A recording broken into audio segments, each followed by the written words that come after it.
I raised my son through everything, worked double shifts to pay for his books, skipped meals so he could eat.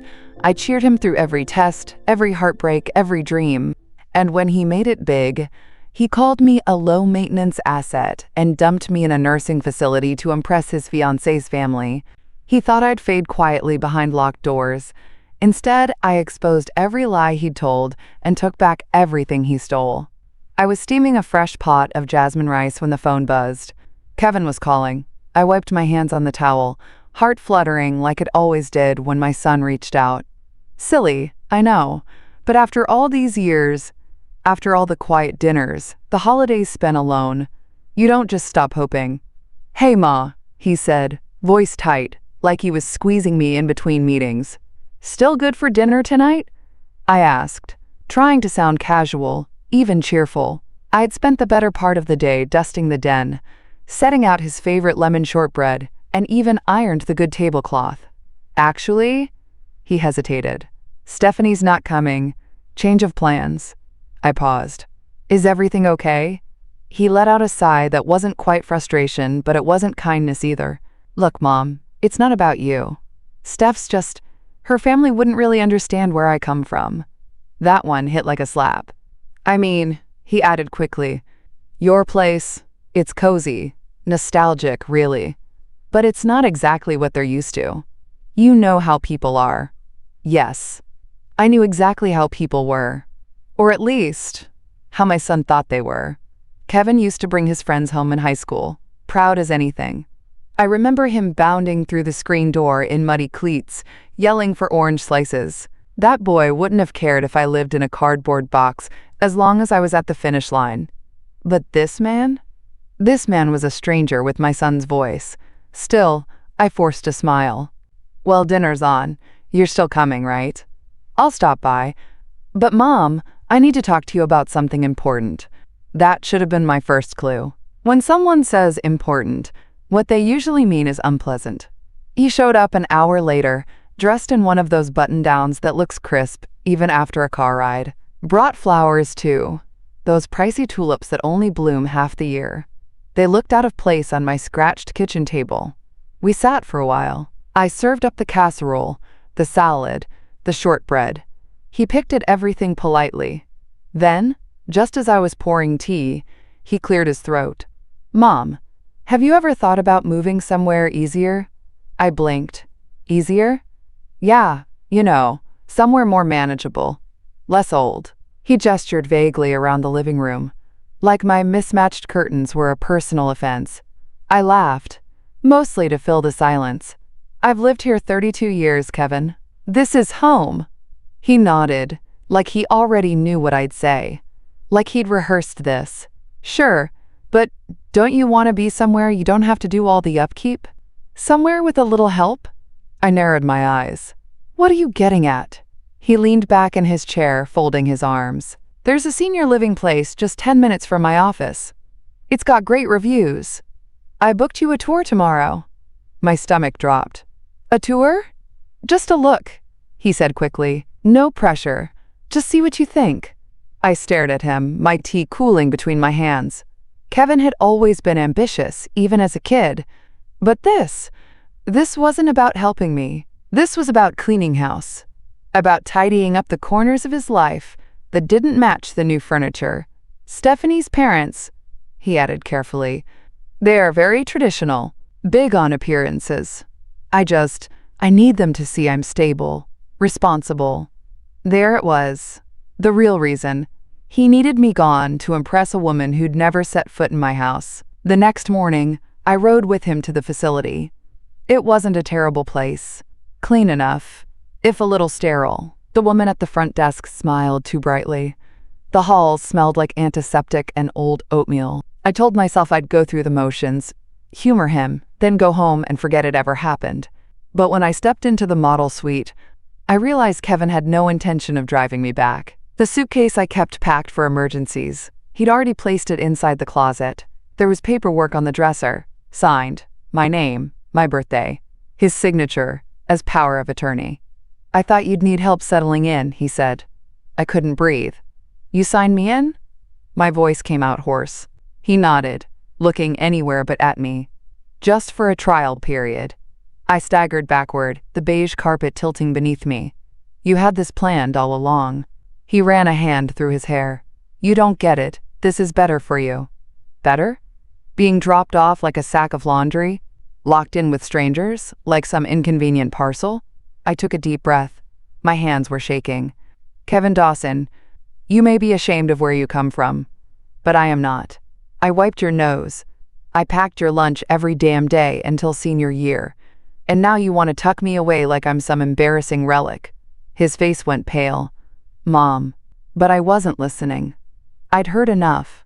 That night, I sat on the thin mattress in that cheerless little room, the door creaking whenever a nurse walked past. I stared at the flowers he'd left on the dresser. They were already wilting. My eyes burned, but I didn't cry. I'd cried enough for one lifetime. Instead, I whispered to the still air, You want a show, Kevin? Fine. Let's give them something to talk about. And just like that, something deep inside me hardened. I wasn't done yet, not by a long shot. The first night, I didn't sleep. Every time I closed my eyes, I saw Kevin's face. Calm, collected, already halfway out the door, as I stood there stunned. He'd barely looked back. Said something about being late for a dinner thing with Stephanie's family. I sat up in the twin-sized bed, the mattress thin as regret, listening to the hum of fluorescent lights in the hallway and the occasional cough from the woman next door. The air was stale. The curtains were paper-thin. I kept thinking, this can't be real. This must be a nightmare. But it wasn't. It got worse the next day. You'll love it here, the intake nurse chirped as she wheeled in a cart of breakfast trays. We have bingo night on Wednesdays and chair yoga every Friday. I stared at the mush on the plate. Oatmeal, gray and gluey. A slice of toast so dry it might have been toasted last week. Thanks, I said quietly. My throat ached. They'd put me in a shared room, but I hadn't met the woman in the other bed yet. Just a duffel bag with a monogram on the side, Betty M., and a faint whiff of talcum powder. I thought about my own house, my blue recliner by the front window, the hummingbird feeder Kevin gave me one Mother's Day years ago, the one thing he ever picked out with his own hands. Was it still hanging there? Had someone already taken it down? It didn't take long for me to find out how deep Kevin's betrayal went. I called his number 4 times that week. Each time, straight to voicemail. On the 5th try, he picked up. Hey, Mom, he said, his voice breezy. Sorry, I've been slammed. Steph's parents are in town, lots of running around. Kevin, I want to go home. He hesitated. This is your home now. No, it isn't. My voice cracked. You left me here. I never agreed to stay. There was a pause, then a sigh. You signed the POA, remember? After Dad died.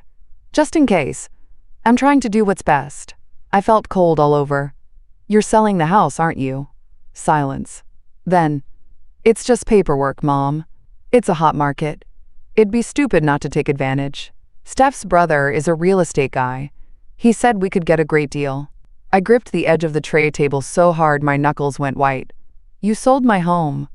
It was in both our names, he said quickly. I've been helping with taxes, maintenance.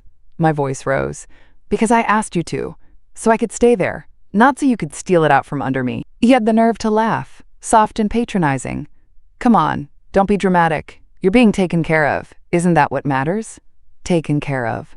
Like I was a pet, a fragile little thing to be fed, and parked near a window. I hung up without saying another word. Days blurred together after that. One roommate left.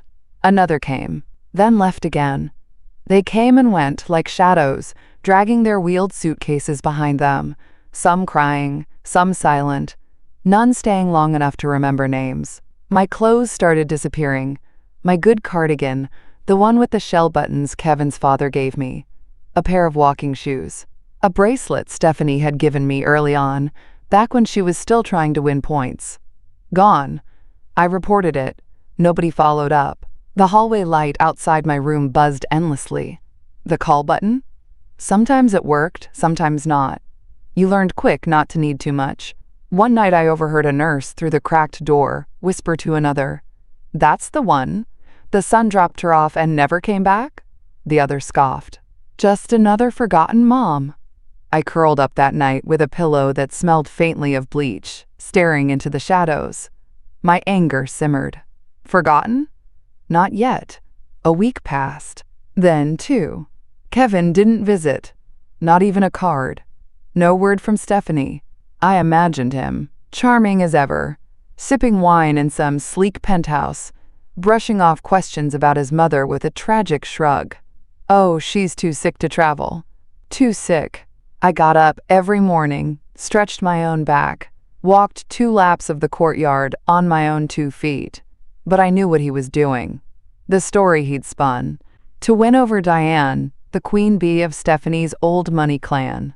God forbid they find out he was raised in a home with creaky floors and mismatched plates. God forbid they meet the mother who made pot roast from scratch and worked 2 jobs to get him through college. No, I wasn't glossy enough for Kevin's new life. A week later, Nurse Carla came in on her lunch break with a sandwich in one hand and a paper in the other. Got some mail for you, Miss Linda, I blinked. Mail? She nodded, brushing crumbs off the envelope. Came from a law firm. My fingers trembled as I opened it. Just a short notice.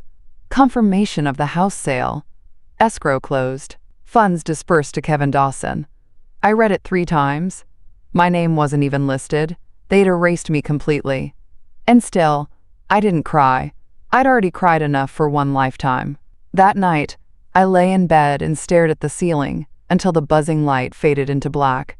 I thought about the boy Kevin used to be, the one who'd ask for bedtime stories, who once sobbed when he lost a marble at recess. What happened to him? Where did I go wrong? I remembered the day he got accepted into Stanford, how I screamed in the kitchen, dropped my dish towel, and hugged him until we both couldn't breathe. I mortgaged the house to help with tuition. I remember signing the papers. My hands shook, but my heart swelled. Now? He wouldn't even give me a corner of that house to die in. But I wasn't dead yet. No. Something in me had started to shift. Maybe it was the silence. Maybe it was the smell of mold in the shower. Maybe it was hearing another woman cry at night for a son who never called. But something inside me was stirring. I wasn't going to wait around for crumbs. I wasn't going to vanish quietly. Not while Kevin wore a suit I paid for and smiled into a future I built. No. That boy was about to learn just how loud his mother could be. It started with the smell. Rotten cabbage, maybe. Or meat gone bad. I couldn't place it at first. Just that slow, creeping stench that thickened the air in the hallway until it stuck to your clothes. They said the fridge was broken. Then they said the delivery truck was late. Then nobody said anything at all. I started skipping meals. No one noticed. They moved me to a new room. No warning, no explanation. Just Nurse Carla wheeling in a half-empty cart, clucking her tongue. Betty got discharged, she said. You'll be bunking with Mrs. Hill now. Don't mind her. She's mostly quiet. Mrs. Hill wasn't quiet. She muttered in her sleep. Woke up screaming some nights. Accused me of stealing her slippers twice before noon the next day. I didn't argue. Just kept my things zipped up and my head down. But the thing that broke me, that really cracked the last shell around my heart, came the following Tuesday. I shuffled to the nurse's station to ask about my prescription refill. The usual nurse, the one with the cat pins on her scrubs, didn't even glance up. Name? Linda Dawson. She scrolled on her screen, then frowned. Oh, right, her. She turned to the girl beside her. That's the one with the son who dropped her off and ghosted. Not even a birthday card. They both laughed. Soft, ugly laughs. I stood there, swallowing the humiliation. My heart didn't beat so much as ache. I wasn't a woman anymore. Not a mother. Not a teacher. Not someone with a name. Just a story to gossip over stale coffee. Just another forgotten mom, one of them had said a few days back. But let me tell you something. I wasn't forgotten. I was watching. I was remembering. And I was done waiting for someone else to save me. The worst of it? Kevin had lied to Stephanie. I found out from Nurse Carla, of all people. Sweet woman. Sharp eyes. We were folding laundry together in the common room when she glanced at me and said, You know your son tells folks you've got memory issues? I nearly dropped the towel. What? She nodded. Told the director when he checked you in. Said you get confused. Might forget to take meds. That's why he picked this place. Extra support, he said. I stared at her, stunned. I'm perfectly coherent, she shrugged. I know. Anyone with eyes knows. But that's what's in the file. I felt like I'd been slapped. Again. Kevin wasn't just hiding me. He was rewriting me, turning me into some doddering, feeble woman who needed round-the-clock care. A burden he had nobly taken off society's hands. Stephanie's parents ask about me? I asked, voice tight. Carla hesitated. There was a call last week. Someone named Diane. I overheard just a bit. She said it was a shame you couldn't come to the engagement brunch. But Kevin told her you were too sick to travel. Something about early-stage dementia. Dementia. My knees nearly gave out. I steadied myself on the back of a plastic chair, heart pounding like a drum. He didn't just abandon me. He erased me. I sat on my narrow bed that night, one dim lamp flickering above me, and stared at the wall until morning. My mind raced. I wasn't sick. I wasn't senile. I was done. Next morning, I borrowed a paper and a pen from the front desk. Going to write a letter, I said sweetly. Truth was, I was making a list. Not a grocery list. A war plan. Kevin, Stephanie, Diane, the facility director. All of them had played a part in turning me invisible. I scribbled every date, every name, every indignity, and I remembered something else. Thomas. Thomas from down the street.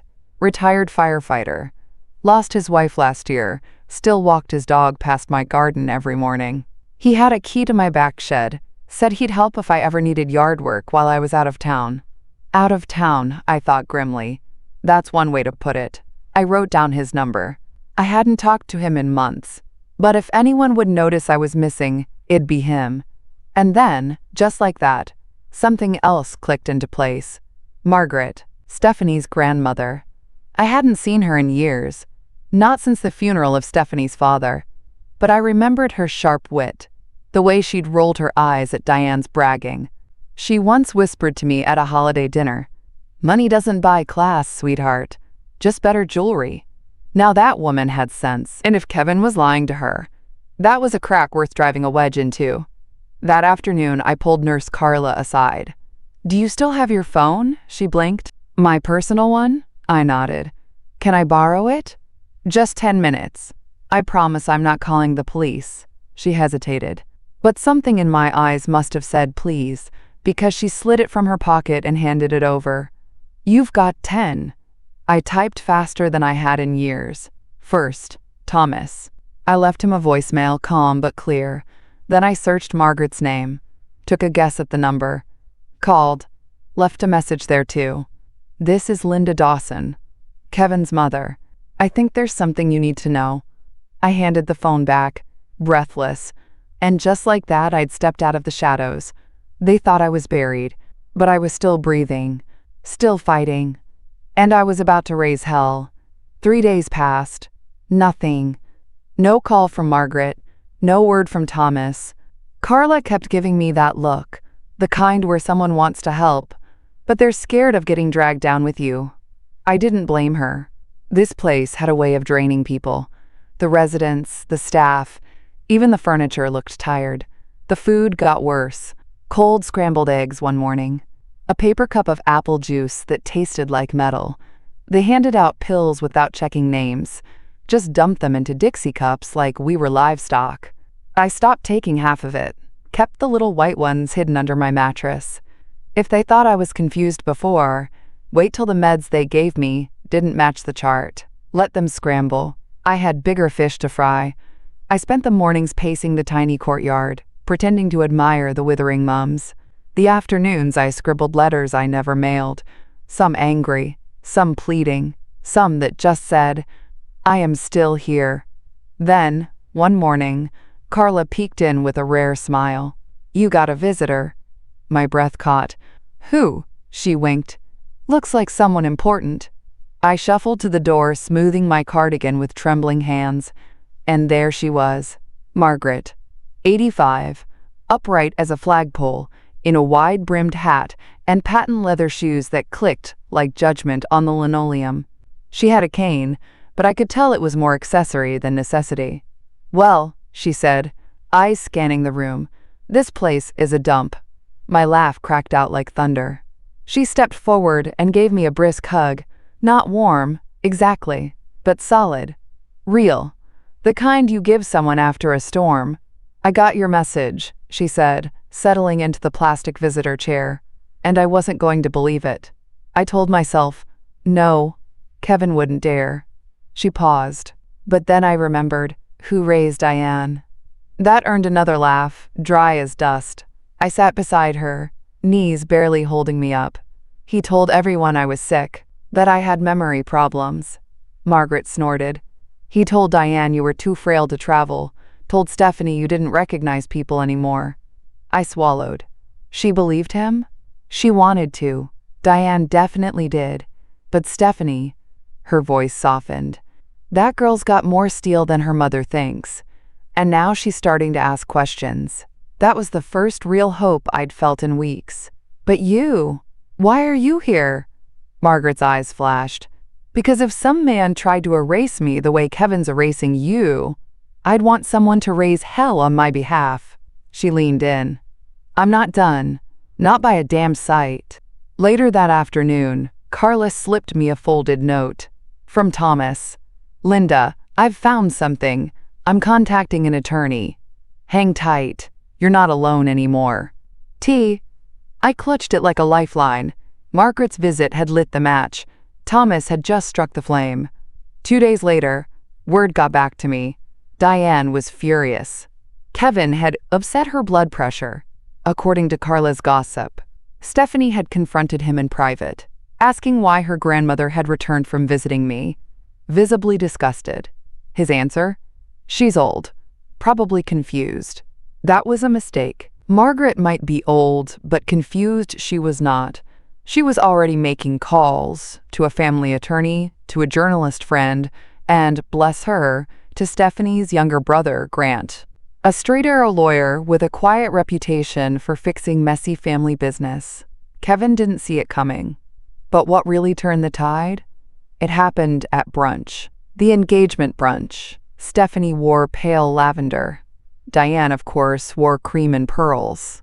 Kevin showed up in his tailored navy blazer, grinning like the world still spun just for him. Everyone sipped mimosas and nibbled on croissants. Everyone smiled. Until Margaret cleared her throat and said, loud enough for the table next to them to turn their heads, "Your mother is not senile, Kevin. She's imprisoned." Silence. Stephanie's champagne flute paused midair. Diane dropped her fork. Kevin blinked, then laughed awkwardly. "Graham, I think you're mistaken. Mom's being looked after.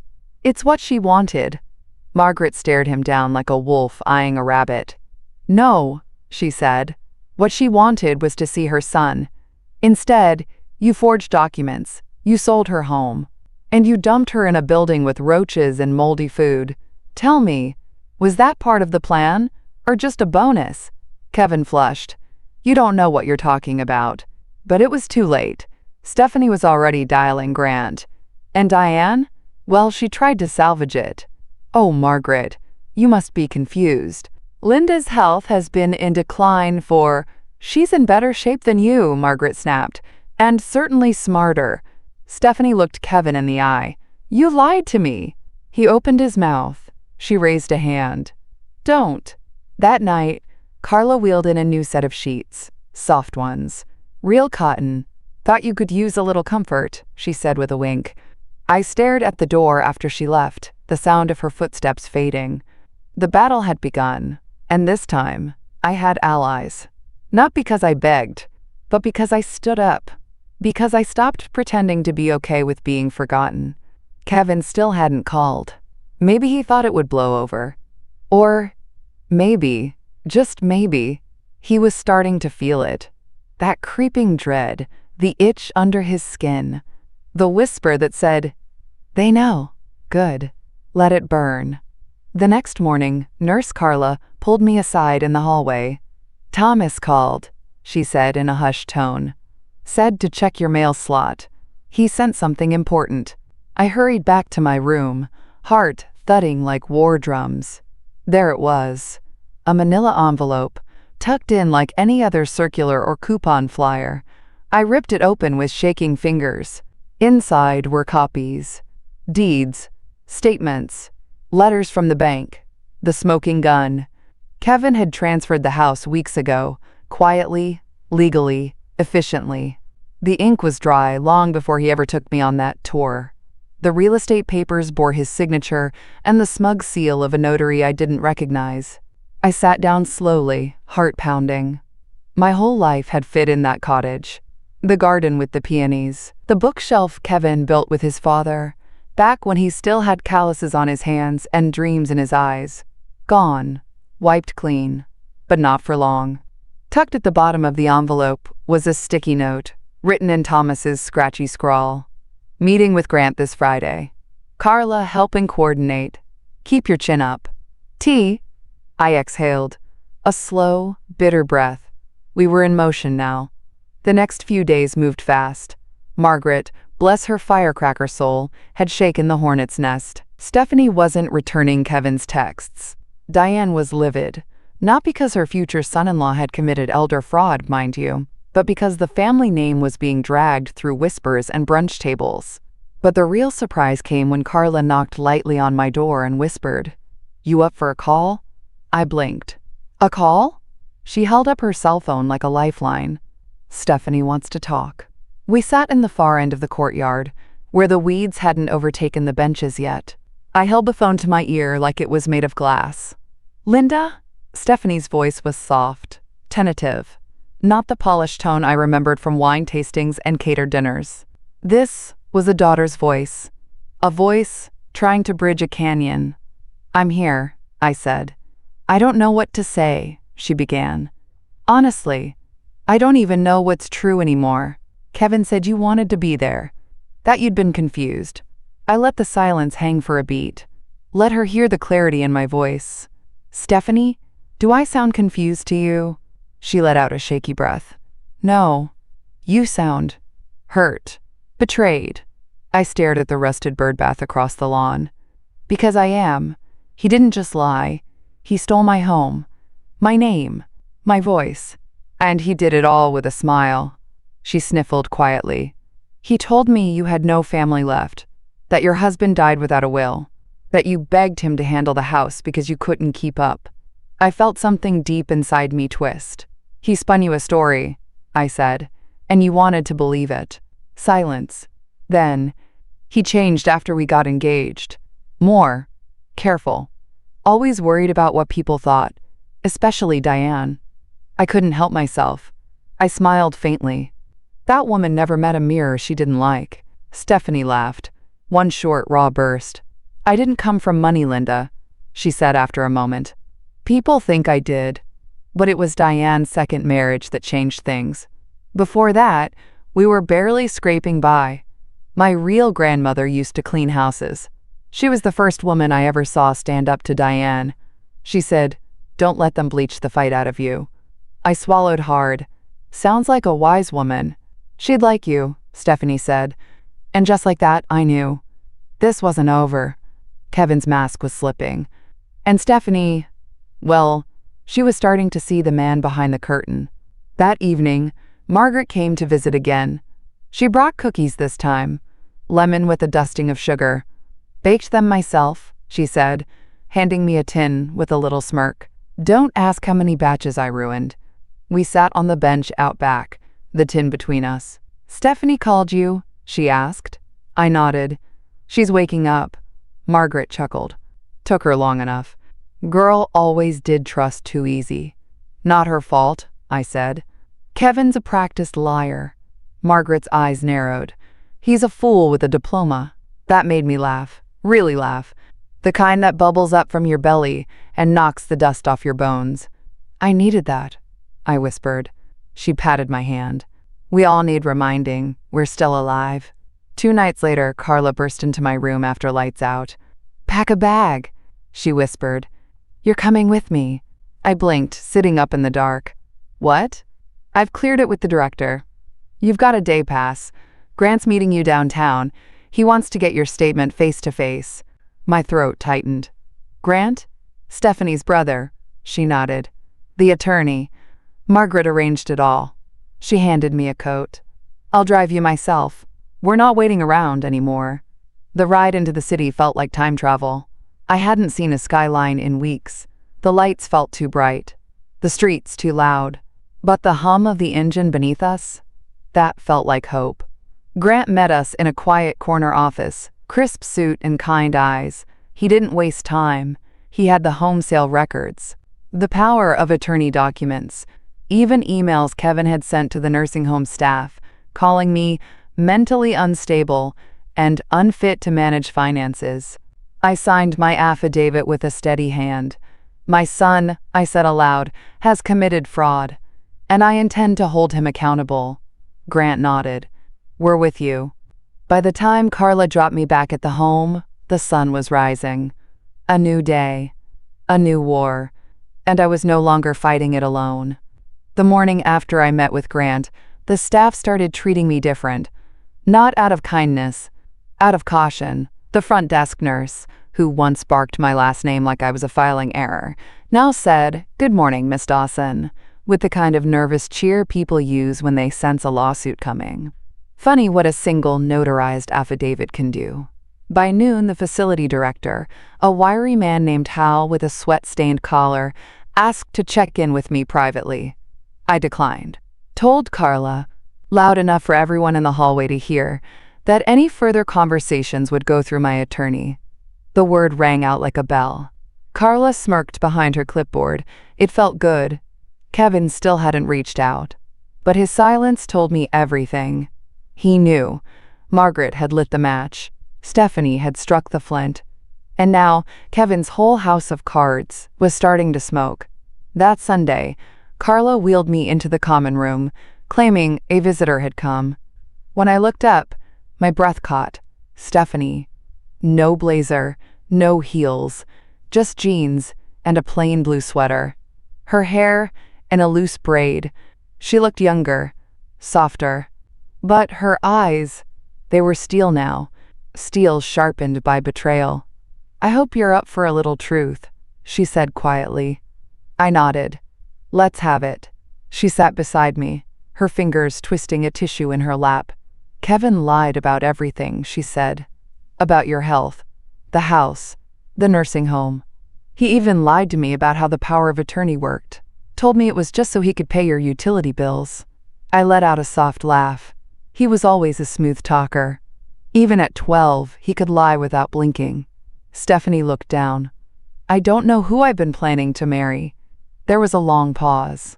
The kind where two women sit side by side, wondering how they let love blind them so badly. Then she reached into her purse and pulled out a folder.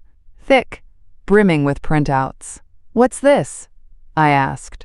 "Records," she said. "Texts, emails, transactions.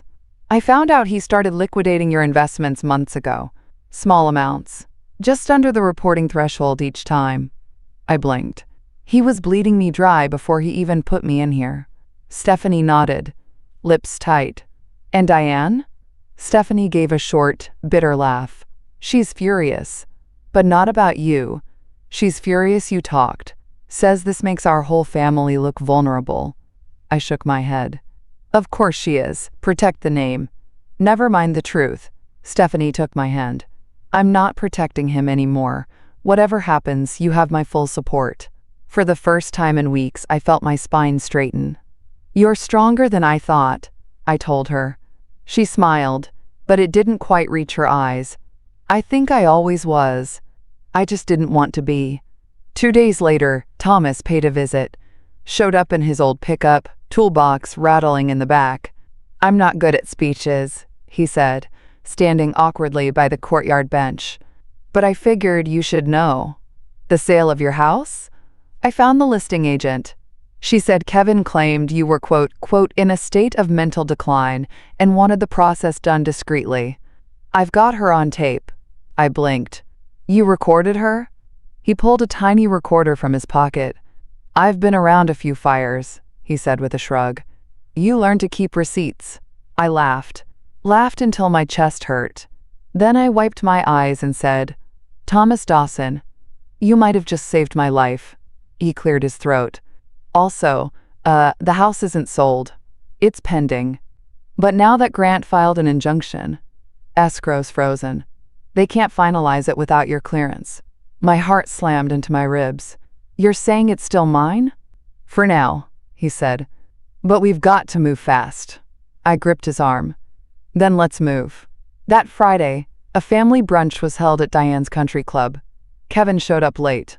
Hair slicked back, collared shirt crisp. Stephanie stood by the French doors, watching him enter like a queen sizing up a traitor. He walked over, tried to kiss her cheek. She stepped back. "Where's your mother?" she asked. He blinked. "Excuse me?" "Linda, you know, the woman you lied about? The one you parked in a roach-infested home while you pocketed her estate?" His smile faltered. "Steph, we've talked about this." "No," she cut in. "You talked. I listened. But I've seen the bank records, the forged consents. The email you sent to Diane calling your own mother a low-maintenance asset." The room fell silent. Diane's fork clinked against her glass. Kevin paled. "You went through my email?" "I had to. You locked me out of the joint account. You canceled the prenup meeting. You even listed me as an emergency contact at that facility, as if I signed off on this." He glanced toward Diane, seeking backup. But Margaret was already standing. "Don't look at her, Kevin," she said. "She's busy Googling damage control." Kevin's eyes darted. "You people are making this out to be abuse. It was never like that. I took care of her." "No, Carla took care of her," Stephanie snapped. "You took her money." Then she turned to the room, voice steady as steel. "I will not marry a man who defrauds his own mother." Kevin stared at her like she'd slapped him. "But we have a future." She held up her phone. "So do I. And it doesn't have you in it." Then she tapped the screen and read aloud. "This man abandoned his mother in a nursing home and lied about her health to sell her house behind her back." She looked up. "Draft of tomorrow's Post. I'm going public." Diane gasped. "Stephanie, you can't." Margaret poured herself another mimosa. "Oh, let the girl speak." Kevin turned pale. Really pale. For once, he didn't have a single word to say. I got the news an hour later, sitting in my room with a warm cup of tea. Carla burst in with a grin. "Girl," she said, "your son just got roasted in front of 2 country clubs and 3 lawyers." I took a sip, calm as a summer breeze. "About time," I said. He always did need a little heat. The news hit faster than I expected. By Monday morning, Kevin's name was circulating through company gossip threads like a dirty dish no one wanted to claim. One of Carla's nieces worked reception at Kevin's firm. She texted Carla, "He didn't show up to work today. They're saying he's been suspended. Might get fired." I didn't cheer, didn't smirk. No, I just sat with it, quiet, still. Let me tell you something. When a woman gives her whole life to a child, and that child throws her away like moldy bread, it doesn't bring joy to see him fall. But it does bring peace. And that morning, I felt it. Peace, slow and deep, like sunlight finally creeping through a long, cold winter. Later that day, Carla wheeled me outside. Said I needed fresh air, but I could see the twinkle in her eyes. Something was up. We rolled to the courtyard and stopped under the creaky gazebo. Then I saw her, Stephanie, and with her, Margaret, holding a phone like a prized trinket. Carla stepped back, gave a little bow. "I'll give y'all a minute." Stephanie looked nervous. "We wanted to try something." Margaret tapped the screen. "Video call." I blinked. "With who?" She smiled. "The truth." Then a third face appeared on the screen. Diane. Hair perfect. Jaw tight. Clearly didn't want to be there. "Linda," she said curtly, "you look better than I expected." I didn't respond. Stephanie cleared her throat. "We thought it would be best if you all spoke directly." "Mom, Linda deserves to say what she's been through." Diane sighed. "I'm not sure what good this will do. What's done is done." I leaned forward. "You're right. It is done. I'm done being quiet. Done being polite. Done letting people like your son-in-law treat me like I'm disposable. Her eyes narrowed. Kevin made mistakes. Mistakes? My voice rose. He lied. He stole. He locked me away and told you I was crazy. And you nodded right along, didn't you? Because it was easier to believe him than look too closely. Stephanie cut in, voice trembling. Mom, I believed him too. I didn't want to see it. But now, I do. Diane bristled. Stephanie, don't let emotion cloud. No, she said firmly. Don't you dare tell me what to feel.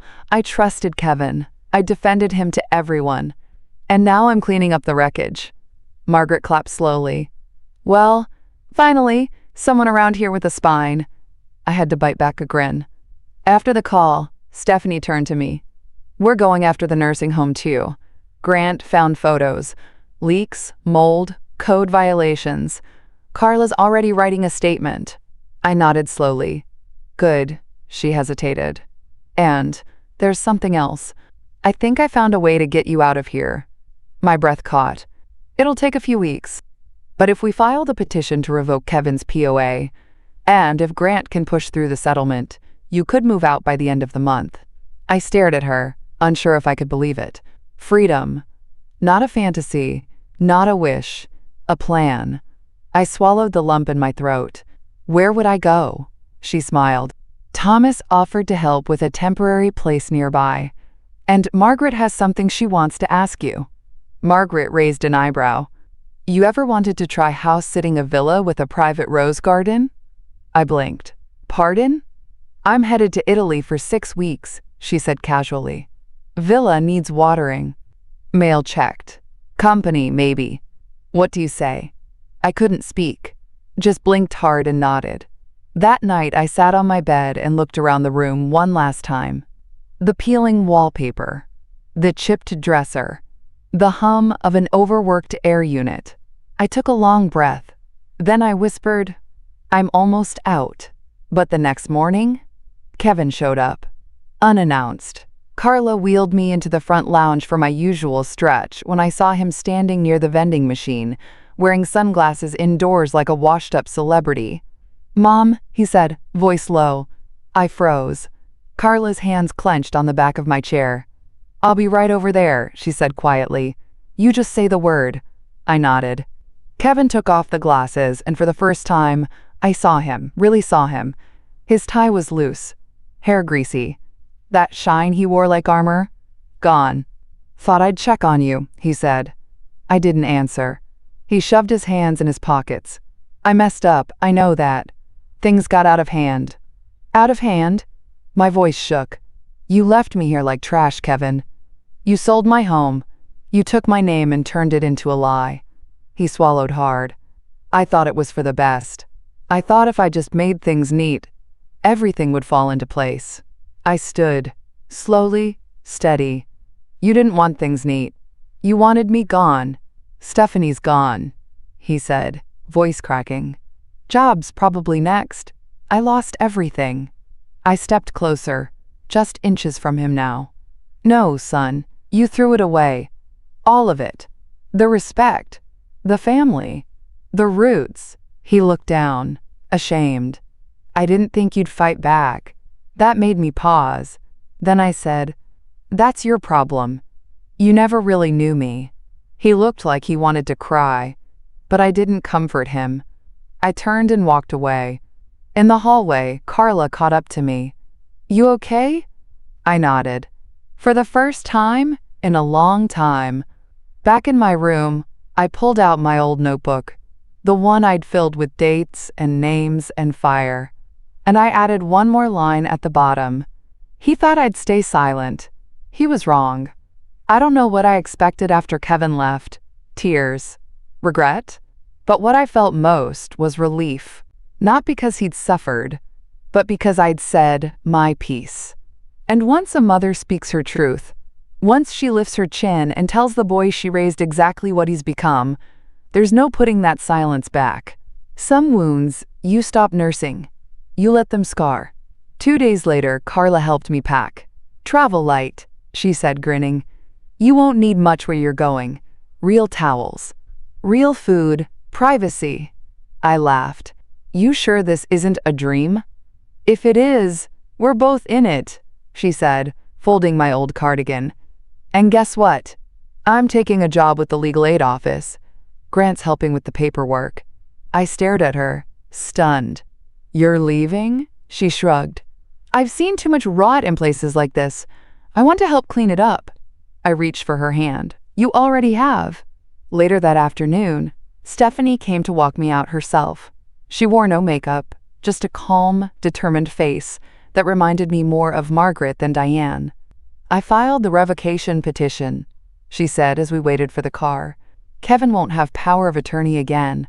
Not now, not ever. I nodded. What about him? She looked away. HR launched a full investigation. Grant helped the board connect the elder fraud to the firm's ethics policy. Odds are, he'll be out by Friday. I said nothing.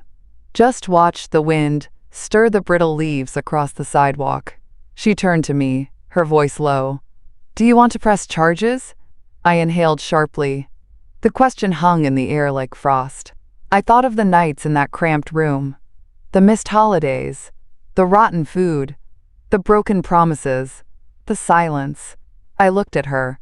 No, I said slowly. But I want the world to know. Stephanie's lips curled. Then I've got something to show you. Back at Margaret's place, after a hot bath and my first real meal in weeks, a thick roast chicken with rosemary and real mashed potatoes, we sat on the sunroom sofa. Stephanie pulled out her phone. I posted the full story last night, she said. Photos, docs, testimony, the nursing home, the fraud. I held nothing back. I raised my eyebrows. Did Diane try to stop you? Oh, she screamed into her martini glass, Margaret muttered. But the moment her bridge club started sharing it, she shut up. I laughed. Then Stephanie scrolled to the post and passed me the phone. This man abandoned his mother to impress mine. He left her in a facility riddled with mold and stole her home while pretending to be a dutiful son. I believed him. For too long, I let my silence become part of the lie. But no more. This is who Kevin Dawson really is. And I won't marry a man who erases the woman who gave him everything. I read it twice, not because I doubted it, but because it felt like justice in black and white. The comments were pouring in, thousands. Most were from women. My sister went through this with her daughter. This is the kind of truth people are too ashamed to say out loud. Thank you. For every mother still waiting for an apology. I handed the phone back with steady hands. You told the truth, I said. She nodded. So did you. You were just the first one brave enough. That night, I stood in the guest bedroom of Margaret's rose-wrapped villa and looked out the window. The stars blinked above like tiny witnesses. I laid down in crisp cotton sheets, the scent of lavender floating from a sachet near the pillow. No buzzing lights, no screaming neighbors, no rotten oatmeal, just quiet. And me. 2 weeks passed. The nursing home folded. Carla's testimony, combined with Grant's photos, triggered an inspection that shut the place down. 3 board members resigned. 2 staff were fired. Kevin was let go from his job the same week. And as for my home, the sale was voided. The deed returned to my name. But I didn't go back. Thomas had offered to repaint it, fix the fence, even fill the bird feeders. But I told him no. I need something new, I said. Something mine again. He just nodded. When you're ready, we'll find it. One morning, I stood with Margaret in her garden, coffee in hand, watching the roses bloom. They say revenge is a dish best served cold, she said. I smiled. I think it's best served with lemon cake and a clean conscience. She let out a laugh. Damn right. I looked at her. This stubborn, fierce old woman who'd seen the truth before I even knew how deep I was buried. Thank you, I said. She waved me off. Don't get sentimental. Just help me remember to water the peonies while I'm gone. But it wasn't over yet. One last chapter waited. Kevin wasn't done trying. Not until he made a final, desperate mistake. And when he did, he'd learn one last time who raised him, And what happens when the woman you called a burden turns out to be the storm? The first sign came in a manila envelope. No return address. Just my name, handwritten in sharp, crooked letters. Thomas had brought it by, raising an eyebrow as he handed it over. "I've seen this kind of paper before," he said. "It's usually not a thank you note." He wasn't wrong. Inside was a typed letter. No greeting, no apology. Just this: "You didn't have to ruin me. You made your point. But now you've turned Stephanie against me, poisoned everything I built. I hope you're happy. I was trying to protect you, and you turned everyone on me like I'm a criminal. I lost my job, my engagement, my reputation. I don't even have a place to stay. You should have stayed quiet. This is on you." My hands trembled, not out of fear, out of fury. I stared at the words for a long time. He still didn't get it. Even now, after all the truth had come out, after Stephanie saw the records, after strangers online held up my story like a mirror to their own mothers, Kevin still thought he was the victim, still thought my silence had been his right to purchase. Like everything else in his life, Margaret came into the kitchen just as I was folding the letter back into the envelope. "You look like you read something that made you want to throw a toaster through the window," she said, setting down her watering can. I handed her the letter. She read it once, slow, then again, faster.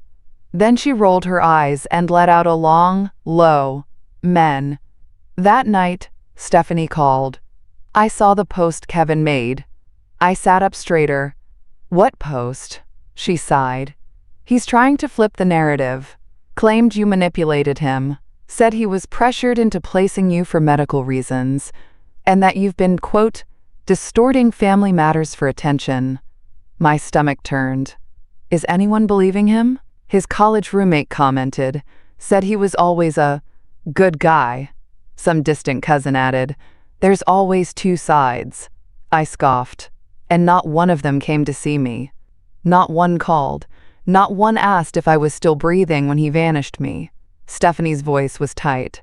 "I'm not letting him frame this. I've got proof, documents, testimonies. If he wants a public fight, he'll get one." But I surprised us both. "No?" I said quietly. Stephanie paused. "No?" "Let him post," I said. "Let him twist and spin. People like Kevin, they think control equals truth. But I've already spoken. And when the truth stands tall, it doesn't need to shout." She exhaled slowly. "You really are the strongest woman I know." "No, honey. I'm just the one who finally stopped lying to herself." But Kevin wasn't done. Not yet. The very next Sunday, Margaret and I were hosting some neighbors for tea. The garden was in bloom, the hydrangeas loud and proud in their whites and pinks. I was carrying out a tray of peach scones when I heard the crunch of gravel. I turned, and my heart dropped. Kevin, standing at the gate like some sad ghost of a boy I used to know. His shirt wrinkled, dark circles under his eyes. "Ma," he called. I didn't move. He stepped forward, hand on the latch. "Don't," I said, sharp as a knife. The guests had gone silent. Margaret rose slowly from her chair. Kevin glanced at her, then at me. "I just want to talk." "No," I said. "You want to control the story again. But I'm not part of your narrative anymore." "I'm staying at a friend's place," he muttered. "It's temporary. I don't care," I said plainly. His face twisted.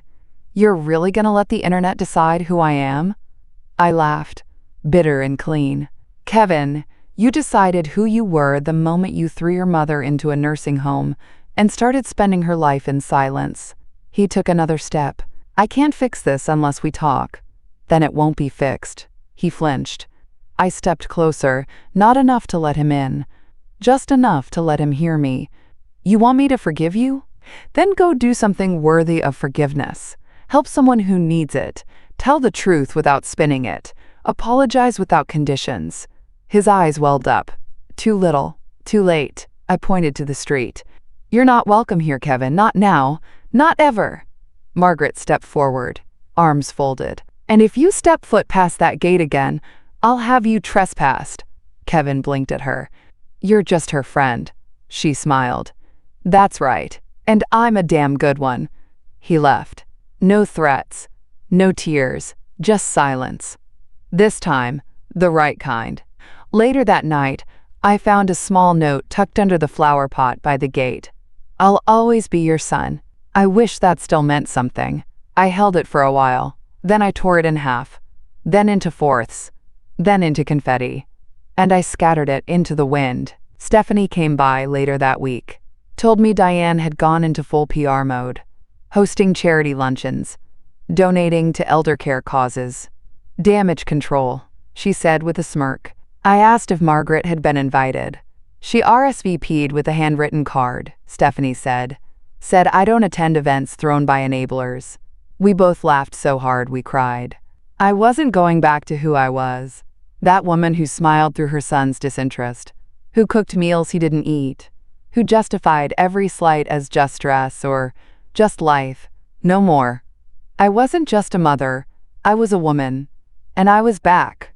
It was a Tuesday afternoon when the final confrontation came. The sky had that heavy, pre-storm stillness, the kind where the air feels like it's holding its breath. I was on Margaret's sun porch, flipping through house listings with Thomas and sipping lemon tea when Carla called. You might want to turn on the local station, she said. I switched it on. There he was, Kevin Dawson. Live, in a pressed suit, with a clean shave and the same smooth smile he used to get out of speeding tickets. The news crawl read, Tech exec Kevin Dawson speaks out amid elder abuse allegations. The reporter asked softball questions. And Kevin? He danced like he'd rehearsed. My mother had complex needs. I did what I thought was best. I never intended harm. My knuckles clenched. He leaned in like a saint. I don't want to go tit for tat. She's my mother. I love her. I just hope one day she remembers that. Thomas cursed under his breath. Margaret turned off the TV with a snap. Enough, she said. Stephanie showed up 20 minutes later, phone in hand. She'd seen it too. He's holding a press event tomorrow, she said. Says he's going to clear the air. Thomas stood. Then so are we. I looked at them, this circle of people who weren't blood, but stood by me like it ran thicker than anything in my veins. All right, I said. Let's speak. Grant helped us coordinate. Carla offered sworn statements about the nursing home. Margaret called a local reporter she knew from back when newspapers still mattered. Stephanie sent over screenshots, bank transfers, signed waivers, Kevin's cold instructions to the care home staff. And me? I wrote my statement by hand, 12 pages, every word stitched from memory and pain. I didn't want pity. I wanted the truth to land like thunder. The next morning, we arrived at the press building early. Grant had set up the space. Microphones, cameras, a table with water. I wore my Sunday best. The same navy blouse I wore to Kevin's high school graduation. The one I'd bought with coupons and pride. When Kevin arrived, flanked by his lawyer, he didn't even look at me. Coward. But he did glance, just once, at Margaret. She raised a brow. He looked away. His team tried to shut us down. Separate events, they said. He has the permit. But Grant smiled and calmly handed them a copy of our permit. We'll wait, he said, and when he's done spinning tales, we'll tell the truth. Kevin stepped up to the podium. He spoke for 15 minutes. Phrases like miscommunication, compassionate care, and family dispute were tossed out like old confetti. And then he ended with, I hope my mother can find it in her heart to forgive me. Then he walked off stage. Didn't stop, didn't linger, not even a glance in my direction. Now it was my turn. I stepped up, heart hammering, hands steady, and I began. My name is Linda Dawson. I'm 68 years old. I taught public school for over 30 years. I raised one son. I paused, let the room quiet. He was the center of my world. My reason, my joy. Another pause, until one day he took me on what he called a tour. And he left me there, signed the papers, sold my home, told the people around me I was mentally unfit. I lived in a roach-infested room for 6 weeks while he planned his wedding and banked my retirement. The room was silent now. I looked up, found the cameras, let them see my eyes. I am not confused. I am not sick. I was silenced. By my own child. I turned the page. Some people ask why I didn't speak sooner. Why I let it happen. The answer is simple. Because I loved him. Because I thought, if I waited long enough, he'd remember who I was. But silence doesn't protect the innocent. It protects the guilty. I looked straight into the lens. I don't want pity. I want change. I want elder abuse taken seriously. I want nursing homes investigated. I want families held accountable. Not just in courtrooms, but in hearts. I laid down my papers. Walked away. Outside, the sunlight hit my skin like a blessing. Carla hugged me first. Then Margaret. Stephanie stood apart. Eyes red. She whispered, "You were everything." Thomas handed me a bouquet. Yellow tulips. "Spring's here," he said. Kevin didn't show his face again. He canceled all future appearances. His company issued a statement. Said they were reviewing internal procedures. A polite way of cutting him loose without touching the fallout. Stephanie's post surged again. 50,000 shares. A hashtag started trending. Hashtag not just Linda women. Sons, granddaughters, nurses, all sharing their stories. And me? I stayed quiet. Not out of fear, but because the world was speaking for me now. 2 days later, Grant called. "You're clear," he said. "The house is yours. Full control. Kevin has no legal power over you anymore." I was sitting on the porch, hands around a warm mug. "Then it's time," I said. "Time for what?" I smiled. "To go home." The day I returned to my house, it was raining. Not a downpour, just that steady spring drizzle that soaks the world slow and deep. The kind of rain that feels more like memory than weather. Thomas drove me, pulled right into the old gravel driveway like we had a Sunday roast to attend to. He didn't say much, just tipped his hat, got out, and opened my door. And there it was. My home. Paint peeling, porch crooked, bird feeder hanging lopsided. But mine. I stepped out slowly, like I was walking onto sacred ground. Because I was. Inside smelled like dust and emptiness, but the bones were strong. The walls still remembered my voice. Thomas helped me carry my things in. Just 2 suitcases and a folded quilt Margaret insisted I take from the villa. We didn't say much. Some homecomings are too loud for words. He tightened the knob on the back door, showed me how the gutters had been cleared, said Carla's nephew would be by to help with lawn work next week. Then he set down my keys. My own set, shining and solid, on the old ceramic dish by the door. "You good?" he asked, looking around. I nodded. "I'm home." That night, I slept in my own bed for the first time in months.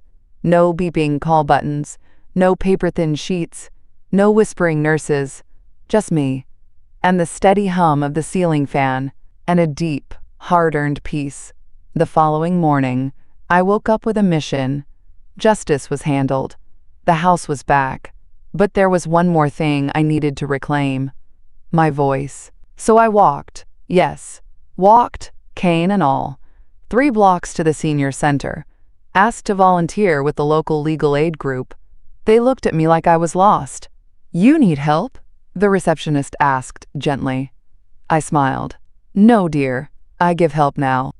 By the next week, I was sitting behind a folding table 3 afternoons a week, handing out pamphlets on elder rights, connecting folks with lawyers, listening to stories that sounded far too much like mine. One woman, Josephine, came in trembling, said her son had moved into her place and hadn't paid rent in months. "Won't leave," she whispered. "Tells me it's his now." I slid her a form, gave her Grant's number, looked her in the eye. "Not anymore." Margaret called that weekend from Italy. Said the wine was terrible, but the sunsets were divine. "You're doing God's work," she told me. "No," I replied. "Just a mother's." Then she said, "You know, Kevin tried to call me." My heart skipped. "Oh?" Told me he wanted to apologize. Said he respected my loyalty. I waited.